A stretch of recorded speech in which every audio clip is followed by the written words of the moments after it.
보이는 땅이라는 제목으로 하나님 말씀 전하겠습니다. 눈이 너무 많이 왔죠. 별거 아닌가 보죠. 저는 하여튼 말로만 듣던 장수의 눈을 올해 드디어 보게 된 것 같습니다. 정말 많이 오더군요. 한 이틀 내려오길래 야 진짜 많이 온다. 새벽기도 나오는데 발목 이상 빠지더라고요. 눈 깊이가 얼추 한 20cm, 30cm 오는데 더 놀란 것은 그날 새벽부터 하루 종일 눈이 왔어요. 또 오늘도 눈이 오고 지금도 또 눈이 오더라고요. 좀 대단하다 싶은 생각을 하게 되었습니다. 어쨌든 이 눈 오는 많은 날씨에 우리 어르신들 특별히 이 걷는 길 조심하셔서 넘어지지 않도록 좀 주의하셨으면 좋겠습니다. 어느 아버지가 두 아이를 데리고 주말 여행을 떠났는데요. 이제 계곡에 다다라서 아버지가 두 아이에게, 큰 아이와 작은 아이에게 텐트 칠 만한 자리를 한번 알아보라라고 이렇게 시켰어요. 그래서 이제 큰 아이가 이렇게 주변을 보더니만 커다란 바위, 좀 평평해 보이는 커다란 바위 근처로 달려가면서 이야기합니다. 아버지 여기가 좋겠는데요? 그랬더니 작은 아이가 옆에서 데리고 왔는데 아니에요 아버지, 거기는 경사가 져서 안 좋은 것 같아요. 그러면서 작은 아이가 그 밑에 있는 소나무 밑, 그늘진 소나무 밑을 가리킵니다. 아버지 차라리 여기가 좋겠어요. 그늘도 있고 시원하고 좋은 것 같아요. 그랬더니만 이번엔 또 큰 아이가 이야기하죠. 아버지 거기 송충이가 너무 많아요. 다른 곳을 찾아봐요. 그래서 또 찾아봐서 큰 아이가 물가 근처 좀 평평한 곳을 찾았습니다. 아버지 여기가 어떨까요? 그랬더니 또 옆에 있던 작은 아이가 또 이야기합니다. 아버지 차라리 아까 그 바위 근처만 못한 것 같아요. 제일 처음 찾았던 그곳으로 가요 아버지. 그래서 결국 그들은 그렇게 해서 맨 처음 자리 바위 근처로 가게 됩니다. 근데 어떻게 됐을까요? 이미 바위 위도 소나무 밑도 벌써 다른 사람들이 다 차지해버렸다는 거예요. 그래서 아버지가 아들들에게 말합니다. 똑똑히 들어두어라. 더 나은 것은 더 나은 마음만이 선택할 수 있다. 아이가 묻습니다. 아버지 더 나은 마음이라는 게 어떤 마음인가요? 아버지가 대답합니다. 더 나은 마음이라는 것은 장점을 크게 보고 단점을 감싸 안으면서 선택하는 마음이란다. 이상은 어른들을 위한 동화 이야기였습니다. 어른들을 위한 동화의 한 부분이었어요. 근데 저는 이거를 읽으면서 마지막 부분이 마음에 와 닿았습니다. 너무나 좀 딱딱하고 교훈적이어서 이 아이들이 기회가 들릴 수 있을까? 어른들을 위한 동화라고 하니 다행이다 싶긴 한데 마지막에 뭐라고 그랬어요? 더 나은 것은 어떤 마음만이 선택한다고요? 더 나음만이 선택할 수 있다. 우리도 사실 그렇죠. 더 나은 것 선택하기를 원하잖아요. 더 좋은 것 선택하기를 원합니다. 더 넓은 것, 더 큰 것, 더 훌륭한 것, 더 합리적인 것, 더 객관적이고 더 과학적인 것, 하여튼 가능한 한 우리의 기준과 상식선에서 좋은 것 선택하길 우리 원하죠. 우리도 이런 것 선택하길 원합니다. 그래서 더 좋은 것, 더 나은 것, 이런 좋은 것 선택하길 원합니다. 그런데 그러면서도 한편으로는 우리도 이 예화의 아이들처럼 그렇게 더 좋은 것 선택하다 보면 결국은 또 커다란 뼈아픈 실수를 경험하기도 하지요. 더 나은 것, 더 좋은 것 선택하려고 했는데 그래서 이리 보고 저리 보고 비교해보고 검토해보고 재보고 다 해봤는데 그래서 선택을 했는데 결과가 어땠습니까? 여러분 항상 만족할 만한 최상의 선택을 해오셨나요? 아니면 아이들이 이처럼 더 좋은 것을 선택하려다가 결국은 미루고 밀려서 더 안 좋은 것을 선택하게 되는 실수를 여러분 하지 않으셨나요? 예화의 마지막 말이 그래서 우리 귓가에 맴돕니다. 더 나은 것은 더 나은 마음만이 선택할 수 있는데 그런데 더 나은 마음은 어떤 마음이냐? 장점을 크게 보고 단점을 감싸 안을 수 있는 마음이다. 한마디로 단점보다는 장점을 볼 수 있어야 하고 그 장점의 선택의 결정을 내릴 수 있는 그 장점을 보고 선택할 수 있는 그런 결정을 내릴 수 있는 용기가 있는 마음이 더 나은 마음이라는 것이죠. 우리 속담에도 그런 말이 있죠. 너무 고르다가 눈먼 사위 얻는다. 너무 고르다 보면 결국은 눈먼 사위 얻는다는 거예요. 영국에도 비슷한 속담이 있어요. 너무 고르는 자가 가장 나쁜 것을 갖는다. 고르다 보면 결국은 나쁜 것을 선택하게 된다는 거예요. 너무 고른다는 것, 좀 더 살펴보고 좀 더 비교해보고 좀 더 신중하게 고른다는 뜻일 텐데, 그런데 그 결과는 의외로 그렇게 좋은 결과를 못 얻을 때가 많이 있다는 것이죠. 너무 고르기만 하다가 결국은 오히려 더 안 좋은 것을 선택하게 된다는 거예요. 그런데 여러분 잘 한번 생각해 봅시다. 왜 그럴까요? 왜 그렇게 고르고 또 고르는 일인데 왜 결과가 안 좋을 수밖에 없을까? 왜 안 좋은 결과를 얻게 될 것일까? 이는 우리가 분명히 깨닫고 확실히 해야 될 문제인데요. 왜냐하면 우리 주변에 이런 경우의 수로 잘못된 선택을 하는 경우가 참 많이 있기 때문에 그래요. 노력은 노력대로 하면서 비교는 비교대로 하면서 머리는 머리대로 쓰면서 결국은 안 좋은 것을 선택하는 우를 범하는 경우가 있다는 것이죠. 우리 가정에서, 우리 일터에서, 우리 일상의 삶 속에서, 우리 모임에서 이런 잘못된 선택 얼마나 많이 하는지 모릅니다. 왜 그럴까? 왜 그럴까? 왜 그렇게 고르고 또 고르고 신중하게 선택했는데, 그러면 더 좋은 것을 선택해야 맞는데 왜 그렇지 않다고 그럴까? 왜 속담도 격언도 왜 그런 것을 강조하고 있을까? 실제 예수도 그렇잖아요. 우리도 실제 겪어봤잖아요. 고르고 골랐는데 결국 우리가 고른 것 오히려 고르지 않고 선택한 것만 못한 경우가 많이 있지 않습니까? 이 부분에 대한 명확한 답이 없는 한 우리는 항상 매번 똑같은 실수를 하게 될 것이기 때문에 여기에 대해서는 우리가 잘 생각하고 정리해야 하고 분명한 기준을 세워야 합니다. 신중하게 선택하는 것, 더 좋은 선택을 위해 많이 생각하고 고민하는 것, 이것 중요합니다. 이거 중요한 일입니다. 중요한 전제고 이 전제는 틀리지 않습니다. 꼼꼼히 따져보고 살펴보고 재보고 수치와 통계도 내보고 할 수 있는 우리의 모든 방법을 다 동원해서 좋은 것을 선택해야겠죠. 그 우리의 의무이기도 합니다. 그런데요, 중요한 것은 그 방법이 문제겠죠. 무엇을 그렇게 고민하고 살피고 논하고 생각하고 살펴야 하는가? 예와의 예처럼 단점보다는 장점을 보라는 것이겠죠. 나쁜 점보다는 좋은 점을 보고 판단하라는 것입니다. 우리의 판단의 기준이, 비교의 기준이 단점이 아니라 장점이 되어야 한다는 것이죠. 흠집을 찾고 잘못을 찾고 다 좋은데 이게 안 좋아, 다 괜찮은데 이 부분이 마음에 안 들어, 그렇게 장점이 아닌 단점을 기준으로 고르다 보면요, 그러면 너무나도 자연스럽게 우리의 선택의 비교의 기준이 장점이 아니라 단점이 된다는 거예요.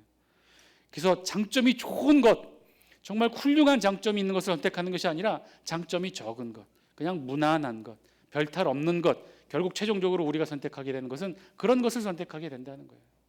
그러니 장점으로 좋은 것 다 놓쳐버리는 거죠. 더 나은 것, 더 나은만이 선택할 수 있다. 그런데 그 더 나은 마음이라는 것은 장점을 크게 보고 단점을 감싸 안을 수 있는 마음이다. 오늘 성경의 본문의 주제도 이와 같은 선택이 주제입니다. 그 유명한 아브람과 롯의 선택이 나와 있죠. 본문의 배경은 이렇습니다.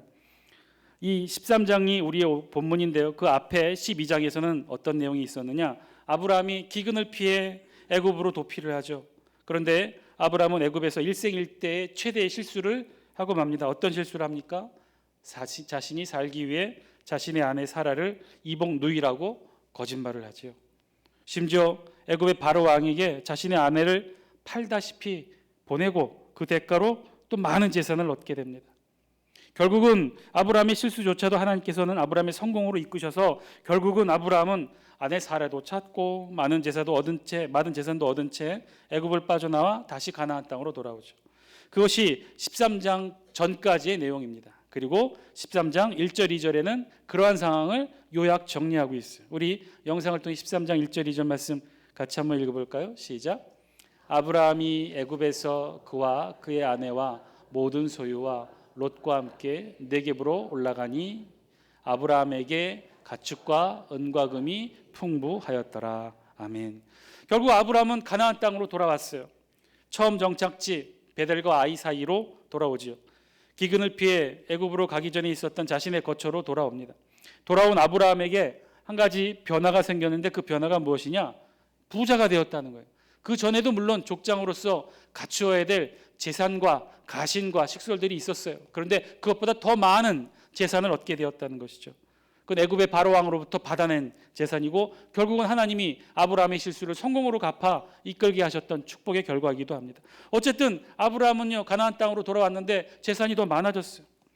재산이 너무 많아졌어요. 아브라함에게 가축과 은과 금이 풍부하였더라. 그런데 은과 금이 많아진 풍부해진 건 문제가 되지 않는데 가축이 많아진 것은 문제가 되었어요. 가축이 늘어나는 것은 심각한 문제를 일으켰다는 거예요. 왜 그렇죠? 그 5절 6절에 있는 말씀인데 같이 한번 읽겠습니다. 5절 6절입니다. 시작. 아브라함의 일행 롯도 양과 소와 장막이 있으므로 그 땅이 그들이 동거하기에 넉넉하지 못하였으니 이는 그들의 소유가 많아서 동거할 수 없음이니라. 아멘. 아브라함이 은과 금이 많은 건, 재산이 늘어난 건 상관이 없는 일인데 그건 좋은 일이고 행복한 일인데 가축이 많아진 건 심각한 문제를 일으켰다는 거예요. 왜 그렇죠? 가축은요 많다고 해서 그것으로 그 자체가 좋은 결실을 내는 게 아니에요. 그걸 잘 가축을 키워야 되는데 그 키우기 위해서는요 가축만 있어서 되지 않는다는 거예요. 물이 있어야 되고요, 좋은 목초지가 있어야 된다는 거예요. 그런데 가축의 양이, 목초지와 물은 일정하고 한정되어 있는데 그곳에 많은 가축이 생겼다는 거예요. 그러니 이 아브라함의 일행이 문제가 생겼던 것이죠. 아브라함과 함께 거하고 있던 롯도 양과 소와 장막이 있으므로 문제가 됐다는 거예요. 그들이 함께 동거하기에 이 땅이 넉넉지 못했다는 거예요. 물이 부족했고 목초지가 부족해서 이들이 서로 다툴 수밖에 없게 됐다는 거죠. 가축을 키우기 위해서는 반드시 물과 목초지가 필요한데 그것이 한정되어 있었기 때문에 그렇다는 거예요. 그리고 여기에는요, 그래서 아브라함의 가축의 목자와 롯의 가축의 목자가 서로 다투게 되었고, 또한 설상가상으로 이 땅에는 또 누구도 살았느냐? 가나안 사람도 살고 있었고, 우리 성경에 보니 브리스 사람도 살고 있었다는 거예요. 그러니 가나안 사람의 목자도 있었고 브리스 사람의 가축을 치는 목자도 있었고 아브라함의 가축의 목자와 롯의 가축의 목자 4파전으로 다투게 됐다는 거예요. 땅은 제한되어 있고 물과 목초지가 제한되어 있으니 갑자기 늘어난 가축의 양떼로 인해서 서로 다투게 되었다는 거예요. 함께 동거할 수 없게 되었다는 것이죠. 이에 아브라함이 중대한 결정을 합니다. 그 결정은 무엇이냐? 아브라함과 롯이 분가하기로 결정하죠. 그래서 아브라함이 취한 방법이 무엇입니까? 롯에게 먼저 선택권을 주었다는 거예요. 9절 말씀인데요. 우리 함께 읽겠습니다. 시작. 내 앞에 온 땅이 있지 아니하냐? 나를 떠나가라. 내가 좌하면 나는 우하고 내가 우하면 나는 좌하리라. 아멘. 그 유명한 말이죠. 아브라함이 먼저 롯에게 선택권을 줬어요. 내 앞에 온 땅이 있지 아니하냐? 나를 떠나가라. 내가 좌하면 나는 우하고 내가 우하면 나는 좌하리라. 지금 아브라함과 롯이 있는 위치는요, 지도를 안 줬죠. 지금 자막도 안 주고 지금 지도도 안 주고 이렇게 됐네요. 우리 지도를 보시면 여러분 상상이 되시는 모르겠는데 이 팔레스타인 지도는요, 위에 갈릴리 호수가 있고 요단강이 흐르고 그 밑에 사해가 있습니다. 그래서 이 요단강을 중심으로 좌와 우로 나누게 돼서 요단 서편, 요단 동편 땅으로 나누게 됩니다. 대부분 가나안 땅이, 하나님의 약속의 땅은 요단 동편이 아니라 요단 서편이었어요. 여기에 세겜이 있고 사마리아가 있고 베델과 아이가 있고 예루살렘이 있고 헤브론이 있고 브엘세바가 있는 대부분의 지역, 성경에 나오는 지역은 요단 서편이에요. 이 요단 서편 가나안 땅 한 복판이 베델과 아이고 이곳이 바로 아브라함이 최초로 정착한 지역입니다. 자, 이곳에 지금 가축이 많아서 롯과 아브라함이 더 이상 이곳에 함께 거할 수가 없어서 이제 분가를 시도해요. 롯에게 선택권을 줍니다. 이 베델과 아이 이 지역 요단 서편은요, 요단 동편보다는 높은 고지대예요. 그래서 이 베델 높은 지대에 올라가서 아브라함과 롯이, 특별히 롯이 이렇게 아래 평지, 이 요단강 저편에 있는 그 요단강 평지를 내려다보죠. 내려다보면서 어디를 정할까 이렇게 선택을 합니다. 팔레스틴 전역을 내려다보며 롯이 선택을 결정을 하죠. 롯이 내려다봅니다. 10절 말씀 우리 같이 한번 읽어볼게요. 시작. 이에 롯이 눈을 들어 요단 지역을 바라본즉 소알까지 온 땅에 물이 넉넉하니 여호와께서 소돔과 고모라를 멸하시기 전이었으므로 여호와의 동산 같고 애굽 땅과 같았더라. 아멘.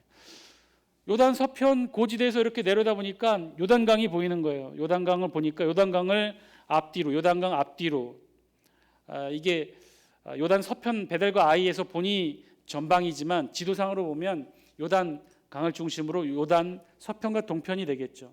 요단강을 중심으로 앞뒤가 평평하면서 비옥해 보였고 물도 많아 보이고 목초지도 있어 보였던 거예요. 그러니 롯이 그쪽을 바라본즉 소알까지 온 땅에 물이 넉넉해 보였어요. 그래서 이 롯의 표현에 의하면 그 땅이 어떻게 보였느냐? 여호와의 동산 같고 애굽 땅과 같았더라. 그만큼 물도 많고 목초지도 많은 그런 땅으로 롯의 눈에 보였던 것이죠. 롯이 눈을 들어 요단 지역을 내려다 보았다고 그랬어요. 그리고 나서 좌우로 살펴보니 위로는 갈릴리, 아래로는 사해까지 다 풍성해 보였어요. 물이 많아 보였어요. 특별히 롯의 눈에 들어온 것은 요단강을 중심으로 서편과 동편으로 나눌 때 동편 땅이 눈에 잘 들어왔어요. 동편 땅은 평지이기 때문에 저지되고. 그래서 롯이 어디를 선택하느냐? 요단 동편 땅을 선택합니다. 요단 동편 땅. 여호와의 동산 같고 애굽 땅과 같아 보이는 곳, 롯의 눈에 좋아 보이는 땅, 풍요로워 보이는 땅, 그 땅을 롯이 선택하죠. 그래서 요단강 저편으로 건너편으로 정합니다. 11절 말씀이에요. 같이 함께 읽겠습니다. 시작. 그러므로 롯이 요단 온 지역을 택하고 동으로 옮기니 그들이 서로 떠난지라. 아멘. 동으로 옮겼다고 그랬어요. 요단 동편으로 옮겼다는 거죠. 그리고 서로 이체하다, 서로 떠났다는 거예요. 분가했다는 거예요. 12절 말씀이에요. 같이 함께 읽겠습니다. 시작. 아브라함은 가나안 땅에 거주하였고 롯은 그 지역의 도시들에 머무르며 그 장막을 옮겨 소돔까지 이르렀더라. 아멘. 요단강을 중심으로 요단 서편 항복판 베델과 아이에서 요단강을 건너 요단 동편 땅에 자리를 잡았는데 또 남쪽으로 내려갔다는 거예요. 소돔과 고모라 땅으로 내려갔다는 거예요.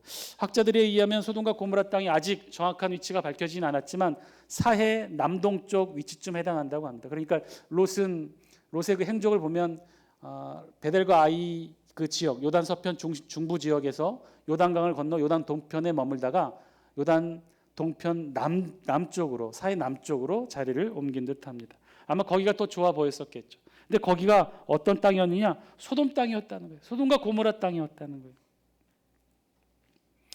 그래서 결국 어떻게 됐느냐? 롯은 요단강 들녘의 그 풍요로운 땅, 물과 목초지가 풍성한 땅으로 옮겨갔고 아브라함은 그냥 그 땅, 가나안 땅, 요단 서편에 그냥 거주하게 되었다는 것이죠. 요단 서편 땅에 남아있게 되었다는 거예요. 조카 롯은 요단강 들녘의 풍요로운 땅을 찾아 요단 동편으로 갔으나 자신은 아직도 이 땅, 요단 서편 땅에 남아 있는 거예요. 그 땅이 어떤 땅이었어요? 가나안 사람도 있고 브리스 사람도 있었고 경쟁이 치열한 땅, 삭막한 땅이었어요. 자, 이렇게 그 유명한 아브라함과 롯의 선택은 결론이 납니다. 결과적으로 롯은 요단 동편으로 떠났고 아브라함은 그냥 요단 서편의 가나안 땅에 남게 되었던 것이죠. 롯은 눈을 들어 요단 들녘을 바라보았고 물이 많고 목초지가 풍성한 저지대 풍요로운 땅을 선택했어요. 아브라함은 상대적으로 롯에게 양보한 가나안 사람과 브리스 사람과의 경쟁이 치열한 그냥 요단 서편 땅 가나안 땅에 남게 됩니다. 롯은 눈에 보이는 좋은 것을 선택했어요. 좋은 땅, 물이 풍부한 땅, 목초지가 가득한 땅, 풍성한 땅. 그러나 아브라함은 그렇지 못했어요. 양보하고 자신의 선택권을 롯에게 주고 그래서 결국 아브라함은 요단 서편에 남아있던 것이죠. 자, 그런데 결론은 어떻게 되었을까요? 롯이 선택한 자신이 눈에 보기에 가장 좋은 것을 선택한 롯의 선택은 결론이 어땠어요? 결국은 소돔이었고 고모라 땅이었다는 거예요. 결국 롯의 선택은요 소돔과 고모라를 선택하게 됐다는 거예요. 롯이 비교하고 눈을 들어 자세히 살펴보고 비교하고 검토해보고 그래서 물이 어디가 가장 많은지 목초지가 어느 땅이 풍성한지를 롯이 고르고 골랐지만 그 결과가 어떻다는 거예요? 소돔과 고모라 땅이었다는 거예요. 반면에 아브라함은 어떻게 되었나요? 아브라함의 선택은 롯에게 양보하는 거였어요. 그래서 결국은 자신이 가나안 땅에 남아서 경쟁이 치열한 가나안 사람과 브리스 사람의 이 경쟁이 치열한 물도 모자라고 목초지도 모자란 이 땅에 남아있게 되었죠. 결국 아브라함은 롯에게 양보한 그저 보잘것없는 땅이었지만 하나님의 축복은 이제부터 시작합니다. 14절 말씀이에요. 우리 같이 함께 읽겠습니다. 시작. 롯이 아브라함을 떠난 후에 여호와께서 아브라함에게 이르시되 너는 눈을 들어 너 있는 곳에서 북쪽과 남쪽 그리고 동쪽과 서쪽을 바라보라. 15절 말씀. 보이는 땅을 내가 너와 내 자손에게 주리니 영원히 이르리라. 아멘. 롯이 떠난 후에 롯이 최선의 선택, 최고의 선택, 눈에 보이는 가장 좋은 땅을 선택하여 떠난 후에 하나님이 아브라함에게 나타났다는 거예요.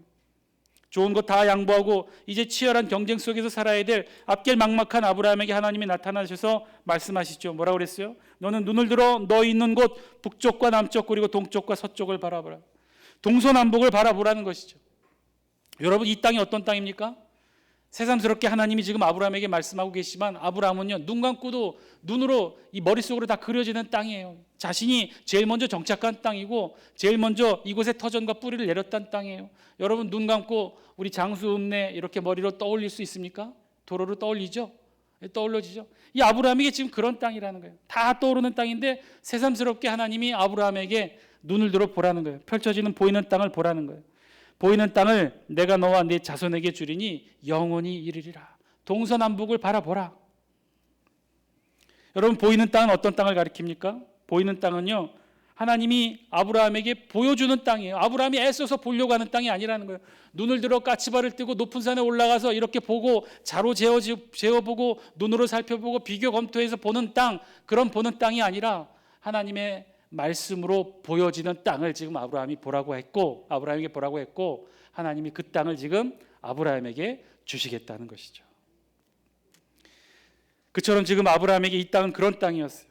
애써 아브라함이 찾고 연구하고 비교하고 검토하고 그래서 눈을 들어 보려는 땅이 아니었어요. 지금 하나님이 아브라함에게 보여주는 땅, 동서남북을 통해 보라는 땅, 그 땅을 지금 보라는 거예요. 그 땅을 너와 네 자손에게 주겠다는 거예요. 사랑하는 장수교회 성도 여러분, 여러분은 지금 어떤 선택을 하고 계십니까? 오늘 본문에 아주 두드러지는 유명한 아브라함과 롯의 선택에 관한 말씀이 기록되어 있죠. 롯은요, 눈을 들어 요단을 바라보며 꼼꼼히 비교하여 선택했어요. 자신의 의지대로 좋은 땅을 골랐어요. 그런데 그 땅의 결과가 어떻습니까? 소돔과 고모라였어요. 반면에 아브라함은 어땠습니까? 어떤 선택을 했습니까? 조카에게 다 양보를 했고 그저 자신의 거처, 자신의 삶의 터전에 그저 있었어요. 그때 하나님이 말씀하시죠. 하나님이 보여주는 땅, 하나님이 말씀을 통해 보이는 땅을 보라고 말씀하셨고 아브라함이 그 땅을 보자 하나님이 그 땅에 축복하시고 아브라함에게 주십니다. 아브라함의 축복의 이 선택의 축복은요, 아브라함에게 임하게 됩니다. 16절 17절이에요. 16절에 보면 내가 네 자손이 땅에 티끌 같게 하겠다. 17절 너는 일어나 그 땅을 종거 행으로 돌아다녀보라. 내가 그것을 내게 주겠다. 사랑하는 장수교회 성도 여러분, 여러분 지금 어떤 선택들을 하고 계십니까? 오늘 우리 성경은요, 두 종류의 선택에 대해서 우리에게 말씀해 주고 계셔요. 눈을 들어 애써서 우리가 보려고 하는 롯의 선택이 있고요. 반면에 하나님의 말씀으로 보여지는 땅, 그 땅을 아브라함이 보고 선택한 아브라함의 선택이 있어요. 내가 보려고 애쓰고 고르고 비교하여 살피고 그래서 선택한 롯의 선택 결과가 어떻다고요? 소돔과 고모라였어요. 하나님의 말씀에 의해 보이는 땅을 선택한 아브라함 결과가 어땠어요? 하나님의 축복의 땅, 약속의 땅이었어요. 젖과 꿀이 흐르는 땅이었어요. 여러분 어떤 선택을 하시겠습니까? 우리는 어떤 선택을 해야 될까요? 하나님의 말씀에 의해 보여지는 땅을 선택할 수 있는 저와 여러분 되시길 바랍니다. 내가 애써서 판단하고 내가 선택하고 내가 노력하고 그래 봐야 소돔과 고모라입니다. 하나님의 말씀에 의해 보여지는 땅, 하나님의 말씀을 통해 보이는 그 땅, 내가 보기에는 척박해 보이고 경쟁도 치열해 보이고 아닌 것 같아 보여도 하나님에 의해 보여지는 그 땅이 바로 축복의 땅이고요. 하나님의 말씀에 의해 보여지는 그 땅이 약속의 땅입니다. 젖과 꿀이 흐르는 땅입니다. 우리가 거머쥐고 선택해야 될 땅입니다. 우리의 선택은요, 롯처럼 우리의 눈을 통해 우리의 비교를 통해 그렇게 선택하는 땅이 아니라 하나님의 말씀에 의해 보여지는 땅, 묵묵히 묻어나게 하나님이 말씀을 통해 보여주는 그 땅 선택하시고 하나님의 축복을 누리시는 저와 여러분 다 되시기를 주의 이름으로 간절히 축원드립니다. 함께 기도하겠습니다.